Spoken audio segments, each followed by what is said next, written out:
Hello students, welcome again to infinite practice series. इस series में हम नीट के कंप्लीट फिजिक्स कवर करने वाले हैं। The question is from basic math, topic है इंटीग्रेशन और डेफिनेट इंटीग्रेशन करना है, मतलब एक लिमिट से दूसरी लिमिट तक इंटीग्रेट करना है। ठीक है, तो चलिए इसको सॉल्व करते हैं। पहला क्वेश्चन जो है, इसमें इंटीग्रेट करना है लोअर लिमिट 1 अपर लिमिट 2 तक e to the power x plus 4 with dx। ठीक है, यानी कि ये जो x प्लस 4 है ये e की पावर में है, कंप्लीट पावर है x प्लस 4। ठीक, तो ये एक फंक्शन ऑफ द फंक्शन का क्वेश्चन है। मतलब e to the power x अगर सिंपल होता तो वो एक फंक्शन होता, लेकिन उस x की जगह पर x प्लस 4 दिया है, मतलब सिंपली एक टर्म ना देके एक पूरा बाइनोमियल दिया है, मतलब दो टर्म दी है। ठीक है, तो इसको हम कैसे करते हैं, पहले तो इसका रूल समझ लीजिए। इसका रूल होता है कि हमें क्या करना है, आउटसाइड इनसाइड रूल से करना होता है। मतलब मास्टर आउटसाइड इनसाइड रूल से कैसे करते हैं कि सबसे पहले तो हमें क्या करना होता है, integration of outer function keep inside as it is. मतलब जो अंदर वाला फंक्शन है, या कहते हैं हम उसको ऐसे ही रखना होता है, और आउटर फंक्शन का इंटीग्रेशन करना होता है, और उसको हम डिवाइड करते हैं डिफरेंशिएशन ऑफ इनर फंक्शन से।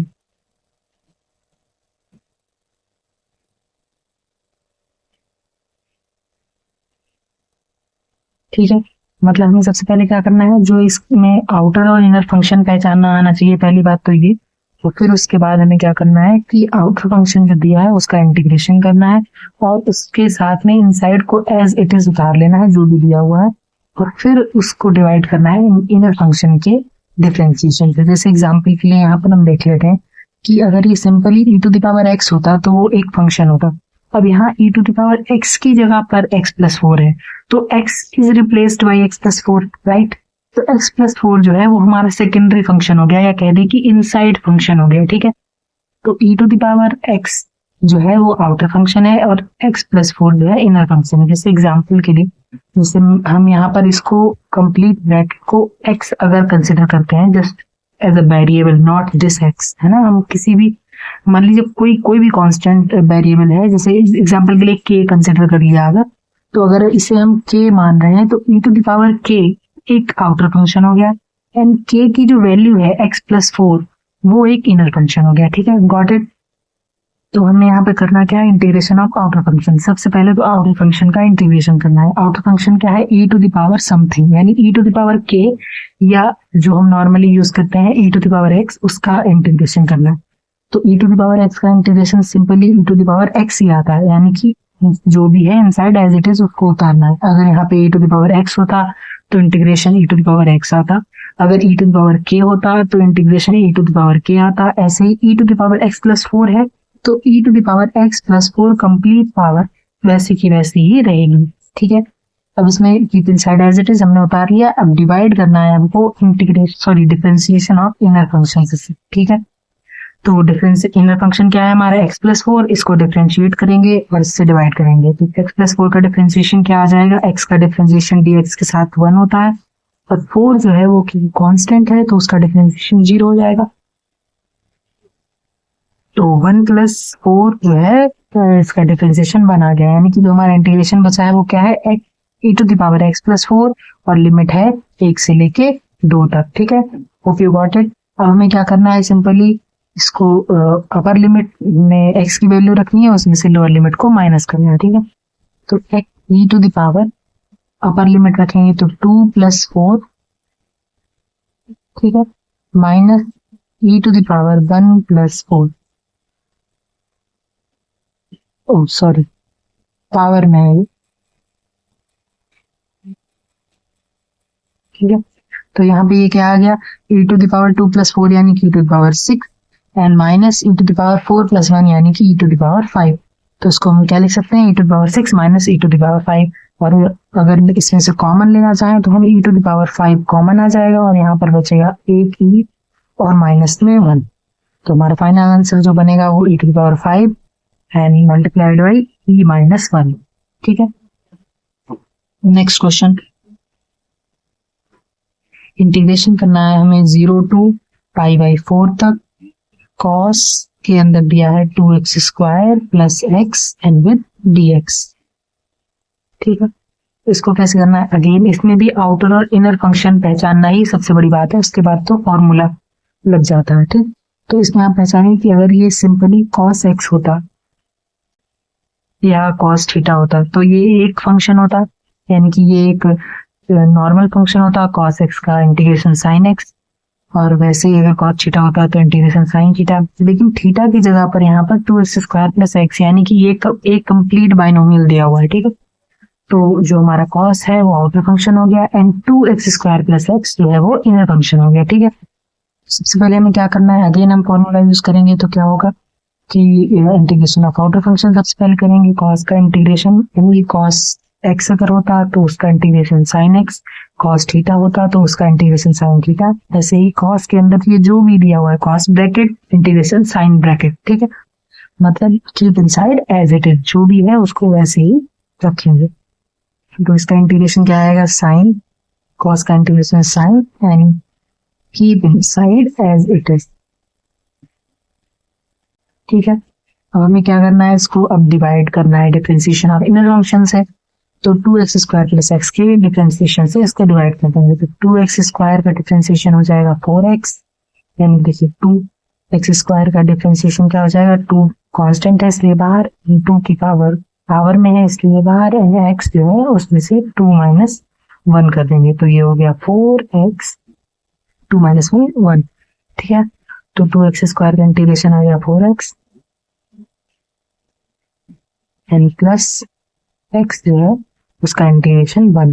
तो हमारा जो आंसर बनेगा वो क्या बनेगा कि साइन के अंदर 2x² plus x and divide by 4x plus 1।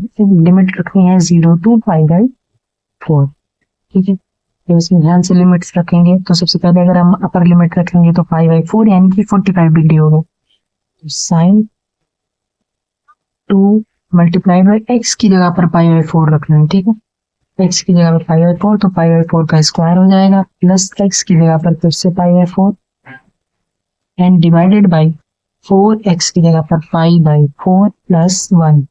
Okay, got it.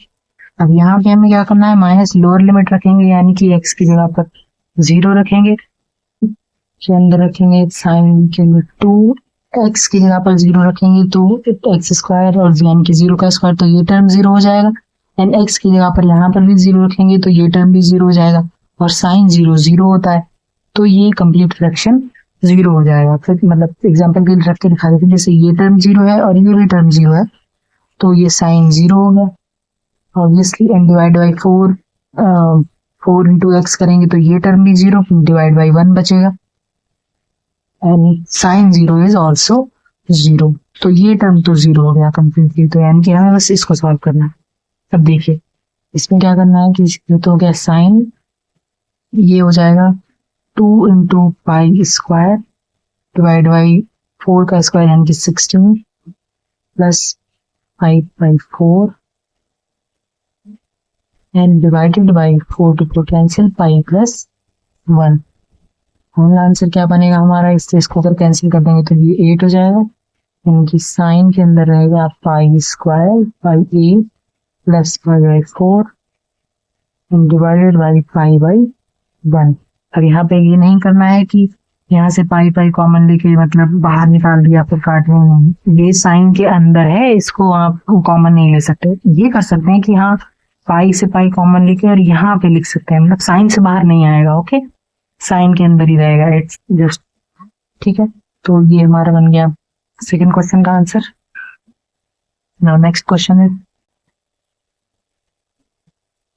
Third question में हमें इंटीग्रेट करना है lower limit 1 to upper limit 2, integration करना है 1/3x प्लस 4 का। अब यहाँ पे देखिए देखने में तो ये यही लगेगा कि बस 2 टर्म है और एक साथ दिए हुए हैं, लेकिन यहाँ पे भी हमें ध्यान रखना है कि ये फंक्शन ऑफ द फंक्शन का क्वेश्चन है। ऐसा क्यों? क्योंकि इंटीग्रेशन में या डिफरेंशिएशन में अगर हम सिंपल टर्म हो एक के बाद एक तो वो सिंपल फंक्शन है, लेकिन अगर वो 1/, में भी अगर चला गया तो वो एक सिंपल फंक्शन नहीं है, ये 1/x का डेरिवेटिव हो जाता है।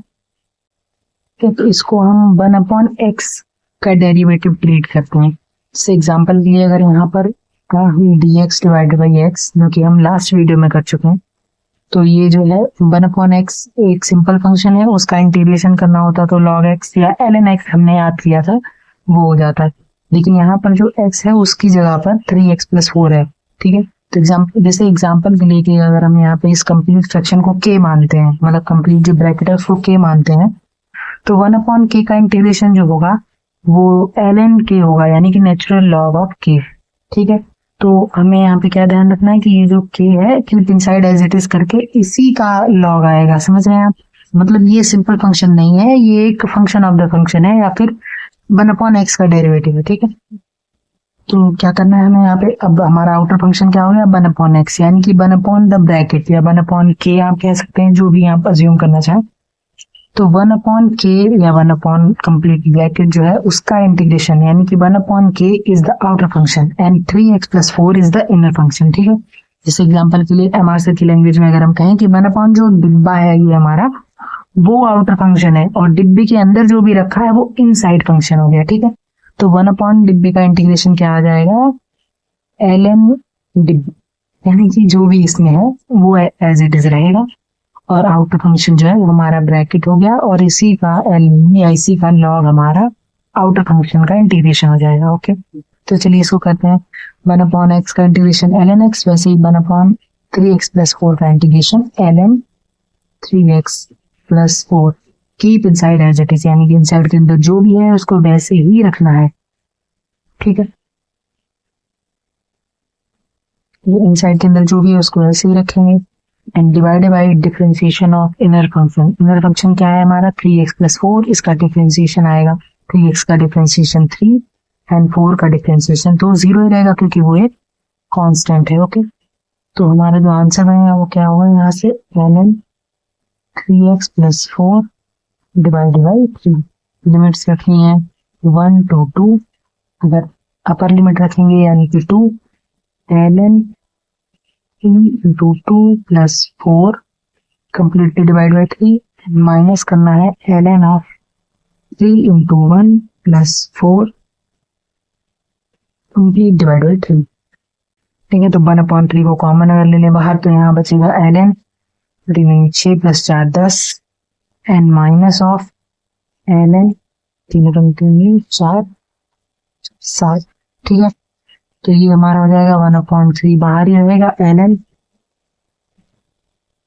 तब यहाँ पे क्या हुआ है log a - log b। देखिए ln और log की प्रॉपर्टी सेम है, वो सेम ही है, बस एक मल्टीप्लायर फंक्शन चेंज मतलब ऐड होता है उसमें।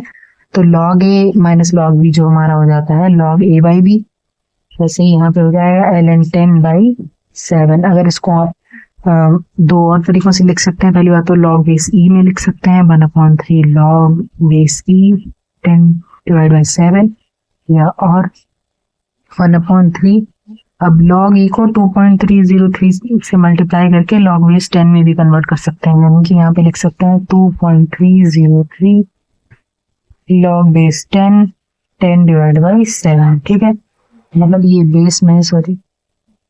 ठीक है, तो 2.303/3 log बेस 10/7 ये log के अंदर है, ये इसका बेस है और ये मल्टीप्लायर फंक्शन बाहर है।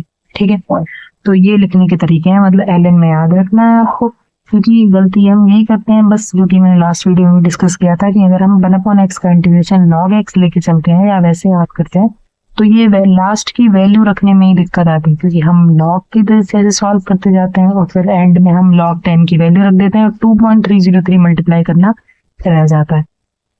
तो ये बहुत मतलब ज्यादा गलतियां होती हैं इसमें, तो आप ध्यान रखिएगा कि 1/x का इंटीग्रेशन नेचुरल log x है या फिर ln x याद करिए।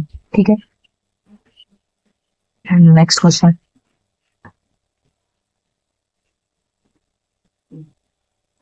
इंटीग्रेशन करना है lower limit 0 to upper limit 4 3x² + 4x + 5 with dx।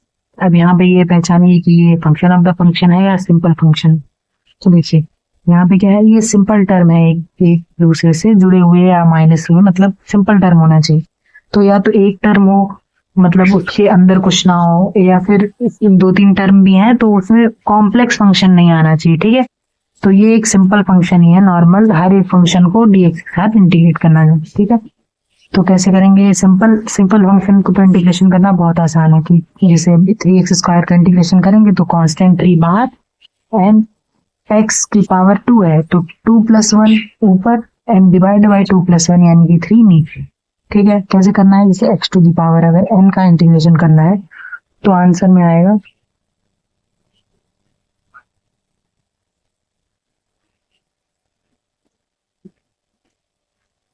x to the power n+1 divided by n+1, ठीक है। तो यहाँ पर अगर हमारी पावर में 2 है, n की जगह पे 2 है, तो 2+1 डिवाइड बाई 2+1 यानी कि 3, ठीक है। ऐसे ही प्लस करना है तो 4x, तो 4 तो कांस्टेंट है बाहर आ जाएगा ना, x टू दी पावर 1+1 यानी कि 2 डिवाइडेड बाई 2, ठीक है। अब यहाँ पे आ जाइए, ये है कांस्टेंट। कांस्टेंट में भी मैं बहुत पिछली वीडियो में बता चुकी हूँ अगेन, कि अगर हमें 5 का इंटीग्रेशन करना है dx के साथ, जैसे एग्जांपल के लिए तो ये लिखा होता है ऐसे 5 dx इंटीग्रेशन करना है 0 to 4, तो ये 5 तो बाहर चला जाएगा क्योंकि ये कांस्टेंट है, ठीक है। अंदर जो बचता है 5 अगर हमने कॉमन ले लिया तो अंदर बचेगा 1, और 1 को लिखने का तरीका होता है x to the power 0 with dx, ठीक है। ऐसा क्यों, क्योंकि यहाँ पर बचा है 5, यहाँ पर 1 बचा है और हमें इंटीग्रेशन में x to the power n के फॉर्म में चाहिए होता है, तो 1 मनी समथिंग टू दी पावर 0 1, तो 1 को लिखने का तरीका है x टू दी पावर 0, समझ रहे हैं, यानी कि x to the power is equal to 1 and 1 को लिखने का तरीका है x टू दी पावर 0। तो यहाँ पे जो हमारा 0 है it will act like x to the power n, यानी कि n की वैल्यू 0 हो गई। होप यू गॉट इट, ठीक है।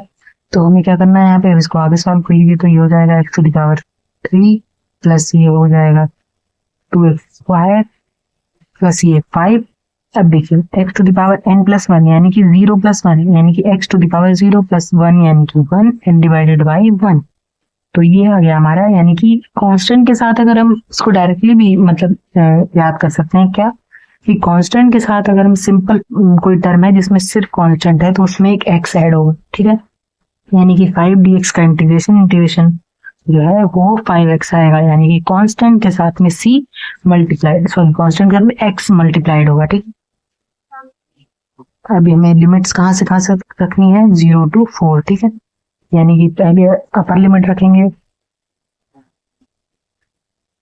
यानी कि 4 का क्यूब प्लस 2 इंटू 4 का स्क्वायर प्लस 5 इंटू 4, ये हो गई upper limit, minus lower limit में 0 रखना है। देखिए इस टर्म में 0 रखेंगे तो ये टर्म 0, ये भी 0, 5 यहाँ पे भी x है तो ये टर्म भी 0, यानी कि लोअर लिमिट तो कम्प्लीटली 0 हो गई। तो हमें यही सॉल्व करना है। देखिए 4 का क्यूब होता है 64 प्लस 32 प्लस 20, ठीक है। इसको जोड़ लीजिए, ठीक है।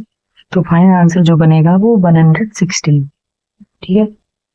होप यू को समझ आ गया होगा। ये सारे क्वेश्चन बहुत इजी है, बहुत अच्छे से एक्सप्लेन भी किया है मैंने बहुत धीरे धीरे। अगर फिर भी किसी स्टेप में कहीं पे भी डाउट रहता है तो आप कमेंट सेक्शन में लिख सकते हैं, ऑल्दो आप समझ भी होंगे। All the best for your preparations, thank you.